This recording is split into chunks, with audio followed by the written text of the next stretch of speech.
Before we get into the video, could everyone please subscribe to my Endless Diary Tales channel? Thank you so much. The fiery red sunset stretched all the way to the horizon. It was a sweltering summer, and every household had smoke rising from their kitchens. The scent of burning firewood filled our courtyard too. My dad was out there cheerfully, knocking dried mud off his shovel while chatting with me. "Sweetheart," he said, "there's a hole in my shirt. You'll need to patch it up for me later." I didn't respond right away because just a moment before, I had still been in the terrifying free fall from a mountaintop. But when I opened my eyes, I had somehow returned to a time before I ever married Daniel Grant. Looking at my father, alive and well with his full head of black hair, my eyes began to sting with tears. I pinched my arm hard and winced at the pain, finally feeling grounded again. I was back. I was really back. My nose tingled, but I fought the urge to cry.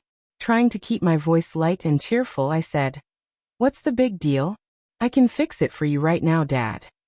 I jumped up, excited, and started heading toward the kitchen. I wanted to take a look at that sharp-tongued, proud little old lady who lived in my memories. But just as I turned, I unexpectedly came face to face with Daniel Grant as he pushed open the gate to our yard. I was stunned. He was only 20 then, without the worldly steadiness he would have at 30. His handsome face had a dusky power. He wore a once white shirt that had faded from washing and a pair of black pants with 2 patches of mud. Even so, I could tell he dressed up with care. After all, folks in the countryside rarely paid this much attention to appearances. Clothes were usually old, torn, or so dirty you couldn't tell what they originally looked like. For Daniel to come to our house dressed like this, he had definitely attracted some attention. I glanced at him with complicated feelings, then quickly looked away and greeted him in a neutral tone. "Hey, Daniel." Daniel's grandmother once saved my dad's life. Back when we were at our poorest, she gave my dad a piece of bread. Just one bite, but it was enough to keep him alive. Later, the Grant family was labeled as political outcasts. His grandmother and father passed away one after the other. His mother disappeared, and Daniel was left to live on his own. Naturally, he became the target of scorn in the village. After my dad became the team leader, he looked after Daniel whenever he could. Worried I might disapprove, he often tried to persuade me with a kind tone. "Anna, don't look down on the Grants just because they've fallen on hard times. They used to be very well off. A boy raised by that kind of family won't turn out badly." And Daniel, he was the type who knew how to repay kindness. He was cautious yet bold. Someone with the makings of a great man. That's exactly why I had a good impression of him. Whenever Daniel came to visit, I might not have acted overly enthusiastic, but I always treated him warmly. Today, though, my attitude was unusually cold. My dad glanced at me hesitantly, the smile on his face slowly fading. His voice turned careful as he asked, "Anna, you didn't forget what today is, did you?" Of course I remembered. Just a few days ago, we'd agreed that today would be the day I got engaged to Daniel Grant. Back then, my dad asked if there was someone I wanted to marry. Without hesitation, I gave him Daniel's name. Our day-to-day interactions had made me fall for this quiet, handsome young man. His silence, the way he'd lower his gaze without speaking, it all tugged at my heart. But now, my strange attitude made Daniel uneasy. He had always been unwelcome in the village, so he was especially sensitive to rejection. If my dad hadn't dragged him into the yard, he probably would have left without a word. When Dad asked me once again if I was willing to marry Daniel, I glanced at him, silent as ever, and my heart sank. I slowly said, "No, I'm not willing." My dad's eyes widened as he looked back and forth between us. My mom must have overheard my answer from the kitchen because she came out, her face looking noticeably better. Just a few days ago, when she heard I wanted to marry Daniel Grant, she was completely against it. No matter how good Daniel is, she said his family background isn't suitable. If you marry into that kind of situation, you'll suffer. I didn't listen to her, and she had been upset, not speaking to me for days. Now hearing me say I didn't want to marry him after all, the smile at the corners of her mouth was impossible to hide. Daniel's long, scar-covered hands were clasped together. When he heard what I said, his long lashes trembled slightly. He looked up and met my dad's eyes. "Uncle Leo, I understand her. I'll just head back now. My dad had been publicly embarrassed by my sudden change of heart, but he was never one to hold a grudge. Laughing it off, he tried to smooth things over. It's just that this girl's got poor judgment. Don't take it personally, Daniel. Nothing changes between us. Come and go as usual. Daniel nodded silently. Seeing there was no hope between me and him, my mom suddenly became unusually warm and welcoming. Don't mind her, Daniel. That girl's got a mind that flips like the wind. It's getting late. Stay for dinner. She held on to his arm, trying to keep him from leaving. Just then, a few returning educated youths back for the summer walked past the slightly ajar door. Among them was Ethan Lynn, who had only arrived from the city a few months ago. A good-looking man, well-spoken and literate, but spoiled and delicate in temperament. Still, he was always followed by a crowd of male peers eager to help him work and earn labor points. His family was well off, sending him care packages filled with supplements and snacks several times a month. Ethan stood surrounded by people, his fair skin flushed from the summer heat. Banning himself, he complained in a soft and lilting voice, "It's so hot today." As they passed our door, not fully closed, several of them curiously peeked inside. Meanwhile, I stared coldly at Daniel. His face remained expressionless, but suddenly he clenched his hands tightly. He had nearly been dragged to the table by my mom, but now he quietly refused her. "Mrs. Jang, it's fine. I won't take Anna's words to heart." With that, he took large strides and left.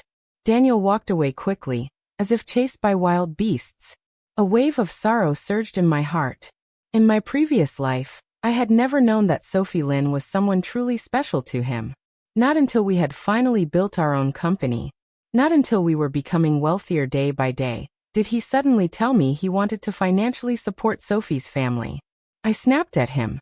Do you even know her family was investigated for illegal business practices? Do you realize the connections behind them aren't just about money? That her family is a bottomless pit? He nodded, clearly exhausted, but still stood firm in his decision. He tried to explain softly. "Anna, I just want to help her. Back then in the village, she was so delicate. If no one helped her, she might not have made it." I found it absurdly funny, and I wanted to ask him when exactly he'd turned into such a kind-hearted person. But when I opened my mouth, I too felt drained. That 15-year-long marriage had taken so much from me. In the end, I didn't even have the chance to walk away from it. I wasn't willing to accept it, and I wasn't ready to let it go. Daniel stood there dressed in a meticulously pressed suit, a minimalist brooch pinned to his chest. It looked overly feminine, something that, despite his naturally commanding presence, anyone who knew him well could tell didn't suit him. I had been his partner for decades.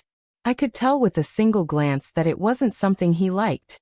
And yet, he wore it right in the most visible spot on his chest. Under the crystal chandelier, the enormous living room was quiet. Just the two of us sat silently on the sofa facing each other without speaking. I had nothing to say, and he looked like he wanted to speak but couldn't. My mind drifted back to the most difficult days when we first came to the capital. The place we lived in was damp and sunless, without even a space to dry clothes. I couldn't get used to it and developed a rash from head to toe. In the middle of the night, the two of us took turns scratching each other's backs, laughing through the misery. Back then, we had nowhere to stay. The only thing we managed to get was a thin bowl of watery rice soup from Qingbei University, barely enough for one person, and we split it between us.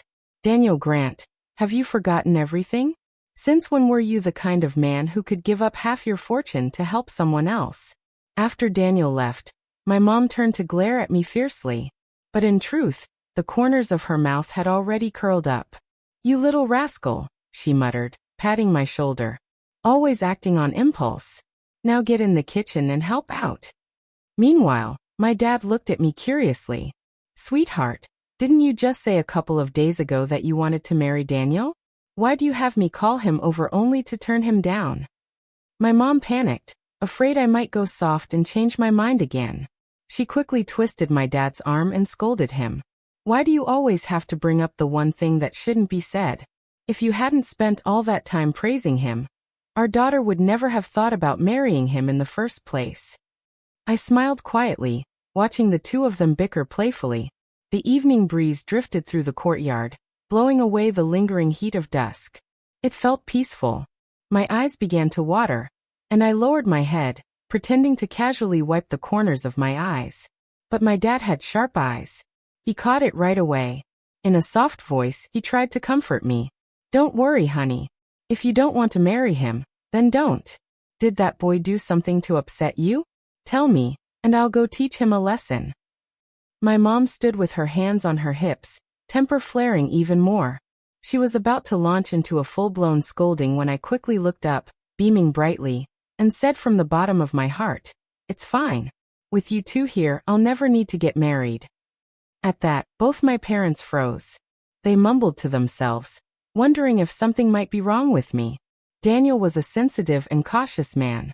The moment he sensed even the slightest hint that I didn't like him, he immediately began to distance himself. My dad, seeing this, gradually stopped inviting him over for dinner altogether. Seeing all this, my mom gave a small snort and said, "At least she's got a clear head now." But the only thing that changed was how close Daniel and Sophie Lynn had become.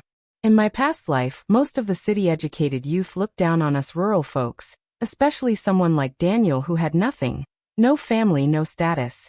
One day, after harvesting a small patch of wheat, Daniel was getting ready to head back and cook a meal to bring out to the fields. He was washing his feet in the stream when I overheard voices, one male, one female, getting closer. The girl's voice was sweet and gentle. "Daniel," she said, "please take this gift I brought you." The stream was shallow, and the tall grass by the path helped conceal him, so they didn't even notice someone was in the water. But I saw Daniel's reaction clearly. As the girl leaned in, he turned his head away in a panic, his ears flushing red. The usual quiet and brooding young man was gone, replaced by someone flushed with the shyness and joy of young love. I laughed at myself bitterly. How could I not have seen it? Even if Sophie Lynn only spent 2 years in the village, he remembered her fondly all his life. In my past life, I'd been so angry at Daniel's behavior that I kicked him out of the house. Fuming, I started clearing out his study, planning to throw all his things out. That's when I found a locked drawer. Though I came from the countryside, I wasn't someone who disrespected boundaries. On the contrary, I had always given him his space. That study was his domain alone. But that day, I was consumed with fury and smashed the lock open. Inside was a thick stack of letters along with a collection of delicate feminine trinkets, bracelets, necklaces, even little decorative ornaments for the desk. Large and small, they filled the entire drawer. Though the drawer was at the bottom of the cabinet, the items inside looked as if they had never aged, a pristine time capsule. Among them, I caught sight of handwriting that was unmistakably Sophie Lynn's. In that moment, it felt like something inside me snapped. My hands trembling, I pulled out those thick stacks of letters. They had both sent and received replies. Her letters were written in a spoiled, girlish tone. His responses were full of indulgent affection. Over time, the signatures on the letters had evolved from Sophie to Little Sophie and finally to my princess. After that, every letter was signed off with my princess. They had been writing to each other for 2 whole years. No wonder Daniel once told me he had a pen pal he was very close with. He'd said this person taught him poetry, music, and how to appreciate life. I collapsed to the floor, laughing and crying as I kicked all those things away. That 15-year-long marriage, I had no regrets about what I gave. But you, Daniel Grant, what about you? Did he ever think of his wife when he signed those letters with my princess? Sophie Lynn eventually got upset, and only then did Daniel agree to accept the eggs she had brought for him. The two of them sat hidden in the tall grass on the west side, whispering to each other. Most of the conversation was her playfully complaining, scolding him for being ungrateful. Daniel blushed furiously as he listened, ears red. I stood motionless in the stream, completely expressionless, not daring to make a sound. I watched him eat those eggs. Sophie smiled brightly, then looped her arm through his and walked away from the west side. Only then did I carefully lift my feet, numb and soaked from standing in the water too long, and slowly make my way back up the bank. I hadn't expected that when I later went to deliver lunch, I'd run into Sophie again, this time at the section of the field Daniel had been assigned to. She seemed completely unfazed by what the villagers might think. acting like no one else was around. She joked and laughed with him openly. Daniel's lips curled slightly as he continued cutting rice, not missing a beat. The path between the rice paddies was narrow. As I passed, I softly interrupted. "Excuse me, Ethan Lynn." But he stood there with his arms crossed, not budging an inch. He shot me a sideways glance, his eyes full of disdain and hostility. I found it strange in this life. I had barely spoken a word to Ethan Lynn since he'd arrived in the village. He probably didn't even know who I was. How could he possibly dislike me unless he had been reborn too? Thinking back on how differently he'd acted this time around, how he'd gone out of his way to approach and flatter Daniel, I began to connect the dots. All their interactions, all their changed behavior. It was clear he intended to align himself with her. I let out a cold laugh, suddenly seeing everything clearly. The gossip around the village hadn't escaped my ears.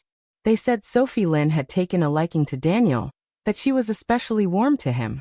Every time she got a care package, she'd bring it straight to Daniel's place like she was giving him gifts.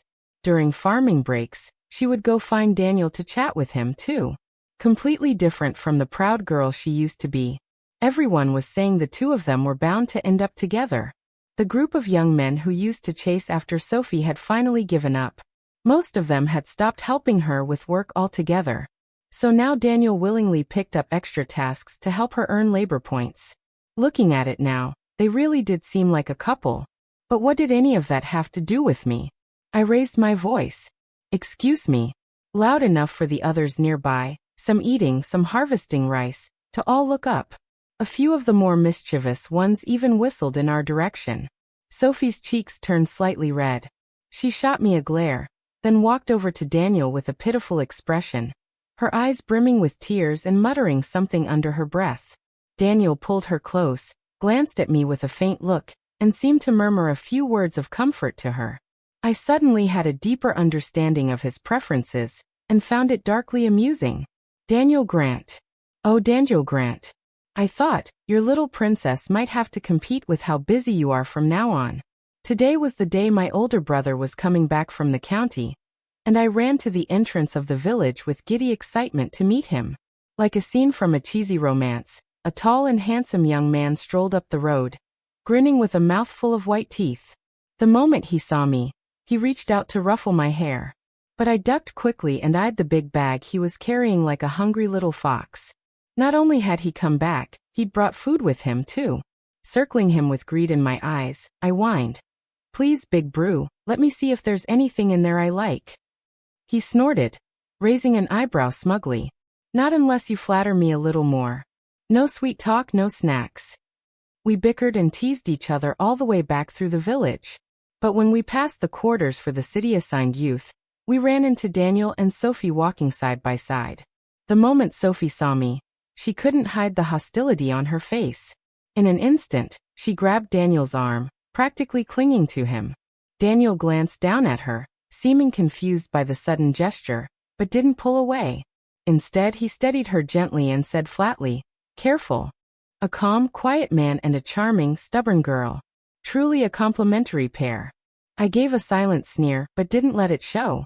Without so much as a glance in their direction, I walked past with my brother.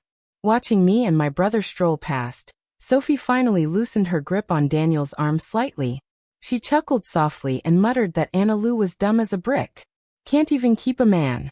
In my past life, even before I ever met Daniel Grant, Sophie Lynn's family had already run into financial trouble. Back then, when issues arose around political conduct, their first reaction was to send their youngest daughter down to the countryside as an educated youth to shed their problematic label. When faced with the same kind of choice later on, even though Sophie had been in a relationship and had a fiancé, they still pushed her into the Vanity Fair of survival, forcing her to navigate a world of men. She shattered every ounce of her once proud spirit. On the surface, she was still the refined and elegant young lady, but only she knew how hysterical she had become. Fragile, paranoid, and obsessive. Then she met Daniel Grant. It was a carefully orchestrated encounter.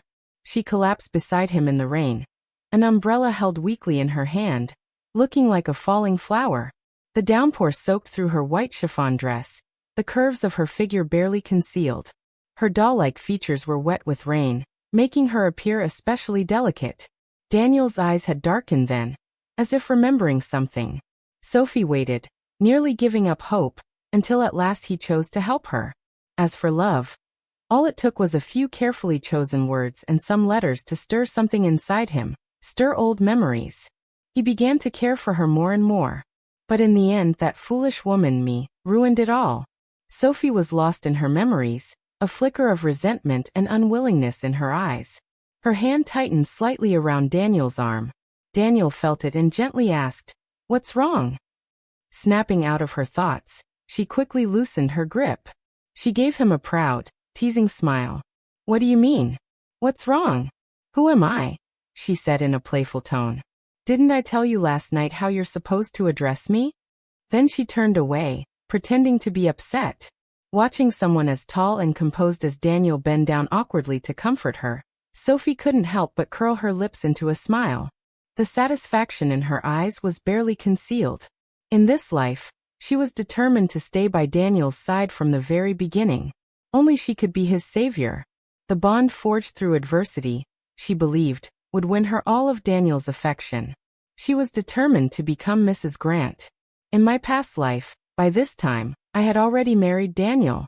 1 year later, the Grant family's name was cleared, and a year and a half after that, college entrance exams were reinstated. I had urged Daniel to return to school. "You're more educated than me," I told him. "You learn fast. If you start from high school and keep at it, you'll make it to the college exams in no time. When you get in, I'll bask in your success too." But he just shook his head silently. "I'm not good at studying. Forget it." Eventually, he decided to head south, and I followed him, lugging our bags and belongings northward in a noisy procession. Daniel didn't talk much when we were together. It was always me rambling, telling him how much vegetable prices had gone up, how the girl next door had been bullying people again. He'd just grunt in reply now and then saying, "Then buy less or ignore her." I used to complain, "With a mouth like that, how are you supposed to run a business?" He'd keep shoveling down rice in big mouthfuls. He had once been tall and muscular, but now he was leaner, darker, but somehow more full of spirit. He calmly reassured me, "I'm not like this with outsiders."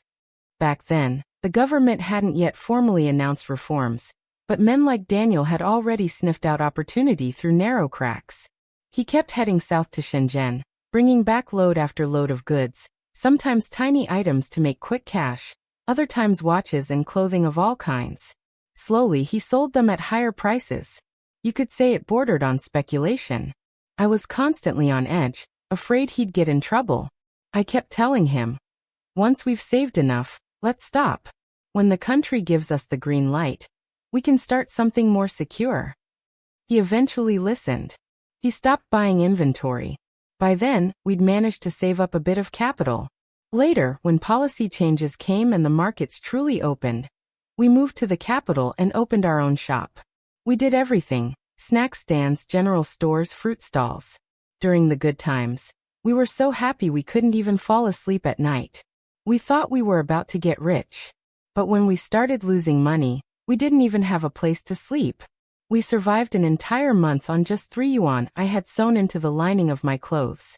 Back then, we were so exhausted. More than anything, the two of us stuck together just to stay warm, both literally and emotionally. Daniel would look at me, never saying much. The word love never came up between us. I never dared to ask myself whether I regretted marrying him. Later, as our financial situation gradually improved, I really believed things were finally turning around. But then Daniel cheated again. At the time, I couldn't help but think how ridiculous it all was. Maybe if I hadn't pushed him to go back to school, he wouldn't have held educated people in such high regard. Maybe Sophie Lin wouldn't have become so special in his heart. Special enough for him to sacrifice half our fortune for her. "Anna," my brother said while shoveling food into his mouth. "I pulled some strings the other day. There's a textile factory in the county hiring women workers. You want the job? It's temporary at first and the pay is low for the first 2 months." Worried I'd turn it down, he quickly added, "But don't you look down on it. I really had to talk my way through to get you this opportunity." I paused, my hand trembling slightly as I picked up a piece of food. Then I smiled and replied sincerely, "Why wouldn't I want it? I really do. Thank you, big brother." Under the tree, my brother was dripping with sweat. He waved at me casually and said, "You better work hard. If you slack off, I'll be the first to smack you." He lifted the hem of his shirt to wipe his face, then looked around. Not far off, he spotted Daniel and Sophie snuggled up together and asked with curiosity, "Are those two actually a thing now?" I gave him a sideways glance, amused. My brother still had no idea that I had once thought about marrying Daniel. If he ever found out that the man his little sister used to like had been fooling around, there'd be hell to pay. I followed his gaze. Sophie still had that docile, delicate look, leaning close to Daniel, a radiant smile on her face. They had been together for over half a year now. At first, people in the village said Daniel must have hit the jackpot. Despite his bad family background and being dirt poor, he somehow caught the eye of a girl from the city. But then word started spreading. They'd been seen sneaking around in the woods together more than once. The story changed. Now people were saying Sophie had no shame hanging all over Daniel like that every day. Daniel already had a heavy workload. Now he was trying to take care of Sophie on top of it, working enough for several people and still making time for her little dates every night. He was sleep-deprived and completely drained. When Sophie's family found out she had a boyfriend in the village, they quickly cut ties.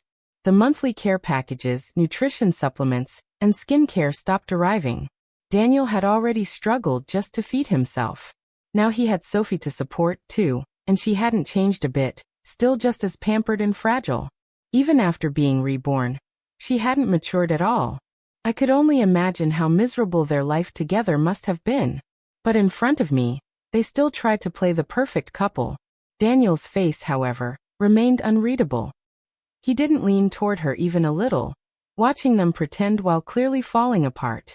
I couldn't help but be amused. Now my relationship with Daniel was no different from anyone else's in the village. That was just fine with me. After harvesting taro, sweet potatoes, and corn, my brother took me with him to the county.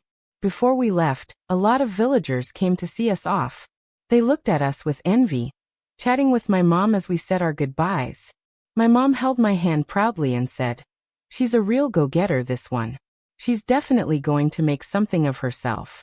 Many in the crowd nodded and agreed, but of course some scoffed. What's the point of a woman working? She's still just going to end up having babies. My mom's face darkened, but she didn't say anything, pretending not to hear. Then she turned back to me with a big smile, patting my hand. "All right, now come visit with your brother when you get time off and look after each other, the both of you." A warm feeling spread through my chest. I clung to her hand like a child and pouted. "But Mom, I'm not home anymore." "Don't overwork yourself," I said. My mom waved her hand dismissively and scoffed. "Your mother's tough as nails." I walked slowly toward the village entrance with my brother, both of us carrying cloth bags slung over our shoulders. Our family didn't own a bicycle, and even when my brother started making money, he refused to buy one. Mom said we were saving every cent, so he could afford to get married one day. But as we passed by the commune, we ran into Daniel and Sophie again. This time they seemed to be arguing. Sophie's face was flushed with anger, her eyes brimming with tears as she looked at him. Daniel's face was dark and stormy, nothing like the quiet, withdrawn young man people usually saw. He exuded an oppressive force as he forcefully shoved Sophie away from him. Thankfully, there weren't many people around to witness the scene. Then he called out to us. Sophie scrambled to her feet quickly, wiping her tears, determined not to show weakness. But her eyes were still filled with resentment as she looked at me. I raised an eyebrow and shrugged like it didn't matter.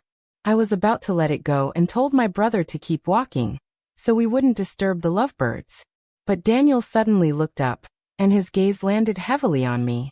My brother noticed it immediately and stepped in front of me, snapping, "What are you staring at, punk?" Daniel didn't seem to hear him. Dressed in his faded shirt, he stood rooted in place. After a moment he rasped, "Anna." My grip on the strap of my bag nearly slipped, but I quickly composed myself and said coldly, "Don't call me that so casually. We have nothing to do with each other anymore." Daniel's expression was full of grief. He opened his mouth again, his voice low and hesitant. Can we talk? Just the two of us. Sophie was livid. She tried to stop him, screaming, "Don't you dare!" My brother's knuckles tensed, veins bulging, clearly itching to punch him. But I was single now, so I said, "Fine, we'll talk under that tree over there. My brother and your little girlfriend can both see us from here." Daniel didn't look the least bit happy. His lashes trembled as he turned and walked slowly toward the tree. He seemed like he wanted to say something, but I didn't give him the chance. I got straight to the point. The moment our eyes had met earlier, I had realized it. He was back, too, reborn just like me. This Daniel had none of the composure or quiet confidence that only came with years of hardship. All I saw now was the insecurity and silence that belonged to the young Daniel. He stared at me, stunned, a flicker of joy spreading across his face. When he finally spoke, he stumbled over his words. "Anna, before I came back, I knew you had fallen from the mountain. I followed you, but I don't know why I got here so much later." "By all logic," he muttered, dazed, "we should have already been married." I cut him off. "But we're not," I said with a bitter laugh. "And we never will be. Daniel, just pretend everything that happened before was a dream. Now that you've woken up, you can go be with your little princess." At that he looked away ashamed. He didn't dare meet my eyes. He knew I had read those letters. I let out a mocking chuckle. "Daniel, you knew full well the doctor said I couldn't have children because of how hard I worked when I was young. So tell me, how could you turn around and tell her that you wanted a sweet, adorable child?" Daniel immediately tried to explain. "No, Anna, it's not like that. I have nothing going on with that woman. I wasn't thinking clearly. I was so insecure back then. Seeing her reminded me of that time, and I longed for it." He struggled with the words, then added firmly, "But I love you. I swear I'll never stray again. I promise. Anna, please, please believe me." His eyes were red, his head hanging low like a big dog that had been cast aside. But I pulled my hand away coldly and sneered. "Give me a break. A dog will always go back to eating. I'll never trust you again." Even more than betrayal, it was the memory of everything that came before that weighed me down. Sadness I couldn't shake. Pain I couldn't escape. "Daniel, I was never happy with you," I said flatly. "Not back when we were dirt poor. Not even later when we had money. You were always so silent around me, like I wasn't even there. It always felt like we had nothing to talk about. But back then, I couldn't bring myself to let go after everything we had endured together. After suffering through so much just to finally live a decent life. How could I just walk away? I used to dream about a life where I had never married Daniel, never left this place. In those dreams, I had a simple job and lived a normal life. I saw my parents regularly. I wasn't separated from them for years at a time." Daniel opened his mouth, forcing a strange smile as if he still wanted to say something, but I lifted my hand to stop him. "There's no need to say anything else. I'm heading to the county," I said. "This might be the last time we ever run into each other." I exhaled deeply, then turned and walked back toward my brother with a lightness in my step. Daniel stood frozen where he was, clearly lost in thought. Sophie let out a low, mocking laugh. "You'll never beat me, Anna." I gave her a strange look. She had just been fighting with Daniel, and her hair was a mess. Ever since her family abandoned her, that elegant aura she once had was gone. Apart from her pale skin, she was no different than any other village girl. "Well, I hope you two end up together," I said without hesitation.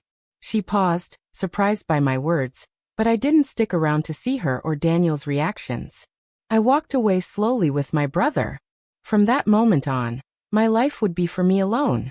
I would never accommodate anyone else again. After I left, not long later, Daniel's family name was officially cleared. But then he started ignoring Sophie altogether. Sophie lost everything. The people who used to follow her around. The man who once cherished her. With no one to rely on, she couldn't even get a proper meal without working. She had no choice but to learn how to use a hoe. Within days, her hands were covered in painful blisters. The burning pain kept her awake at night. She tossed and turned, unable to understand what had changed. In the past, Daniel had been with her too, but he still protected her for 2 full years. He had even tried to help her family, doing everything he could to clean up their mess. But this time, even with his memories intact, he was pushing her away. She couldn't make sense of it. What was all this effort for then? She wondered bitterly. I even cut ties with my family for him. Eventually, rumors changed. Officials from the county came to speak with the village secretary and Daniel. A few team leaders were called in to sit and observe. As compensation, Daniel received a small sum of money and was reassigned to an easier job, watching the fields. He only had to rotate shifts once at night and didn't have to work during the day anymore. That night, Daniel returned from the fields under the cover of darkness. His face was solemn, weighed down by a quiet loneliness he couldn't shake. He no longer felt much about everything that had already happened. All he wished was that Anna wouldn't leave him behind again. As he walked into the yard, deep in thought about how he could possibly win her back, he suddenly noticed that the oil lamp inside the house was lit. A faint yellow glow leaked out through the window. His expression shifted. He strode quickly forward and pushed the door open. In the dim, flickering light of the lamp, a pale naked figure was startled by the sudden sound. Sophie flinched, but with determination began to undo the final layer of clothing. They say beauty under the lamp only becomes more seductive. But Daniel didn't feel seduced. He felt horrified. A moment ago, he had been thinking about Anna. The next moment he was staring at Sophie undressing before him. It filled him with a crushing sense of guilt. He spoke sharply. "Put your clothes on." He quickly shut the door. Inside, he heard footsteps approaching. Sophie laughed softly. "What are you pretending for, Daniel? Don't tell me you never had feelings for me in our last life. You just didn't dare act on them because you were afraid of betraying Anna, right? Back then, when I was still one of the educated youth, you already had a crush on me. And now I've lowered myself to be with you, and you're acting all high and mighty." Daniel leaned his forehead against the door with a thud. The sound was loud. In a voice filled with pain, he pleaded, "Please just stop talking." "I won't.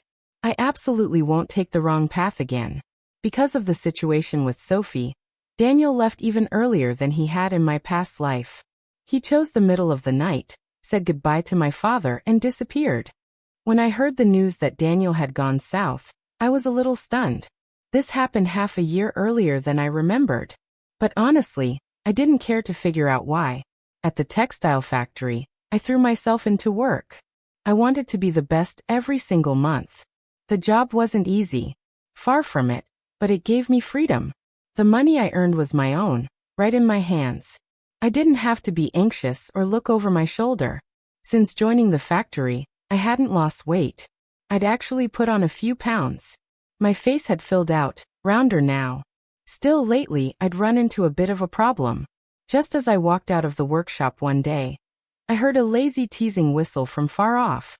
Shirao Guocheng was wearing a white button-up shirt, the cleanest one he had, though one of the buttons had popped off and wouldn't fasten properly. He looked sloppy no matter what he wore. Always a little too carefree, a little too unkempt.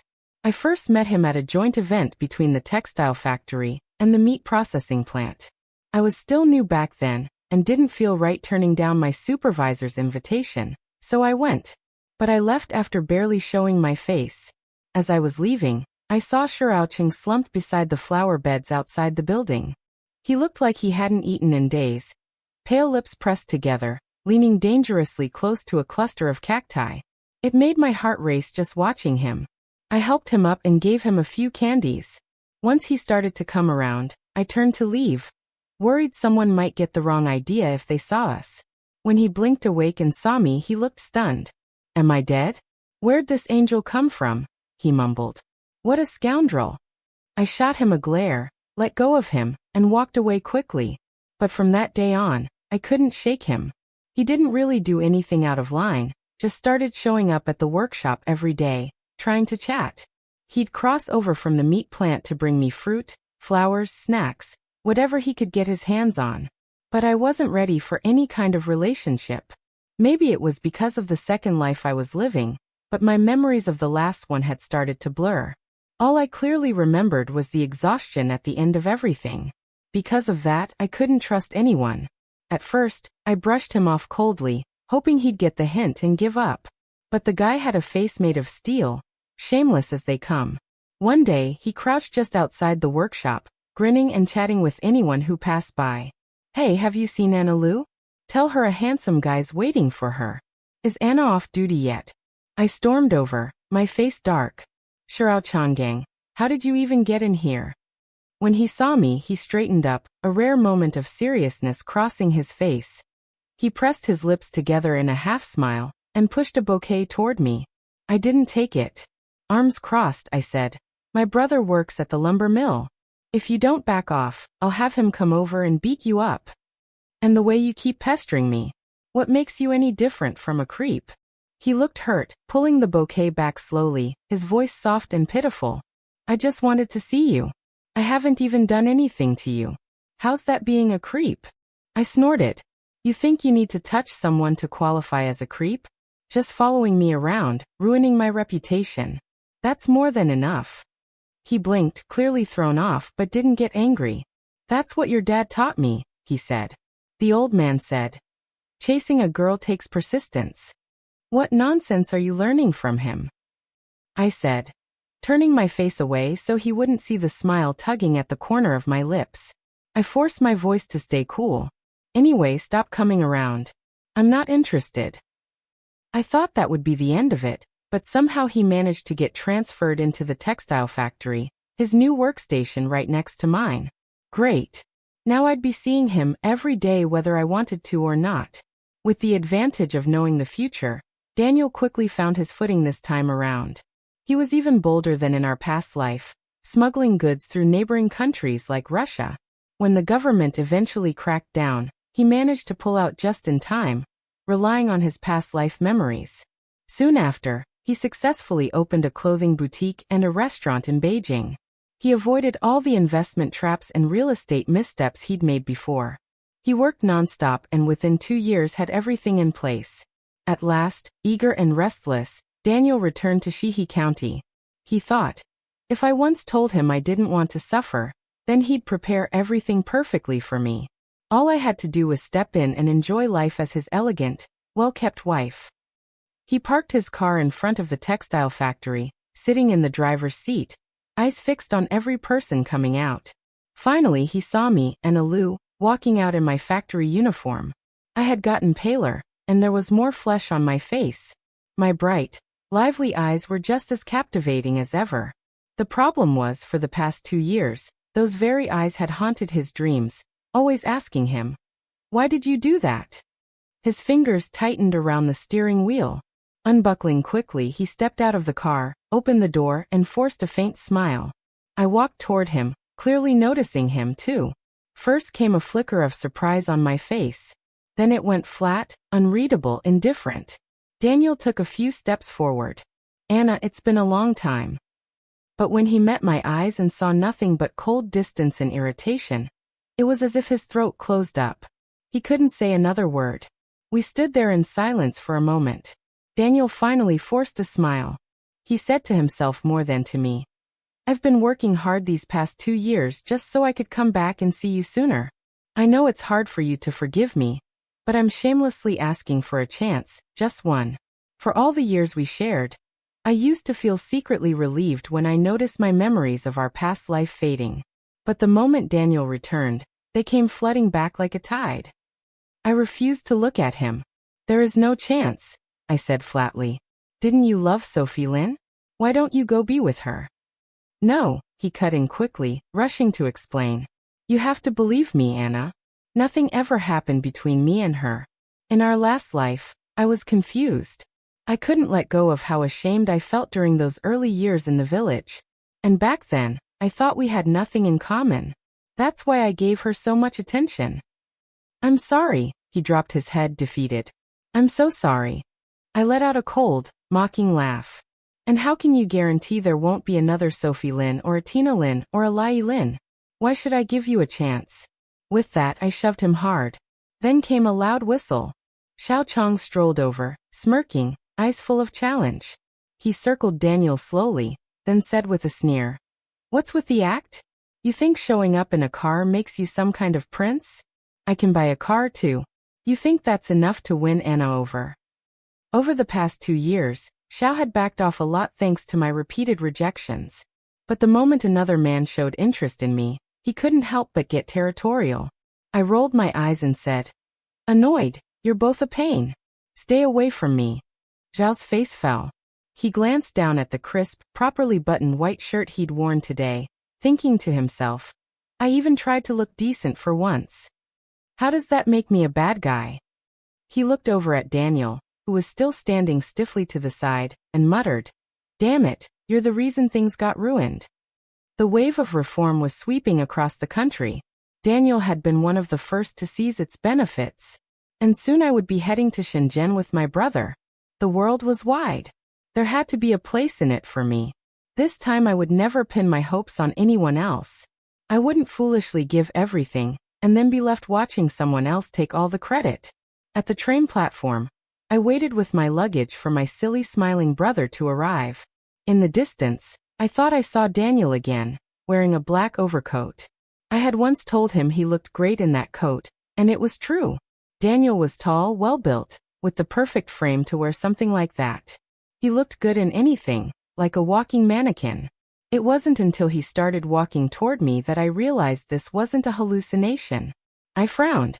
"What are you doing here? If my brother ends up hitting you, I'm not paying for your hospital bills." Daniel shook his head with a faint smile and stood next to me, both of us watching the green train roll in. His voice was calm, almost detached.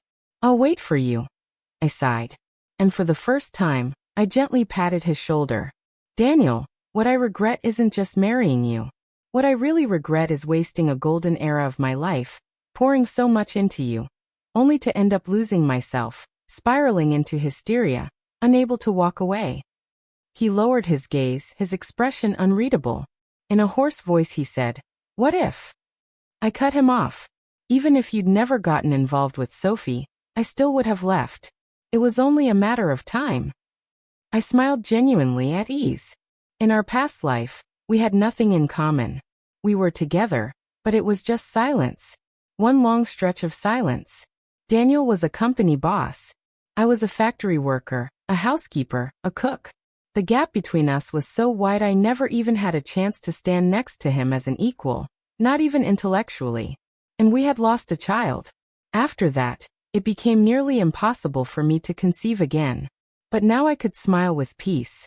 This time everything can start over. Bookmark. Go back. The train pulled out from the station, and I followed it across mountains and rivers toward a new city, a new future to fight for a life that was truly my own. My brother walked ahead, hands folded behind his head, humming cheerfully. I couldn't help but look back one more time. Daniel was still standing there, eyes fixed on the departing train. In a few more seconds, everyone on the platform would become tiny specks in the distance, barely visible. "Daniel Grant," I whispered in my heart. "This is goodbye forever."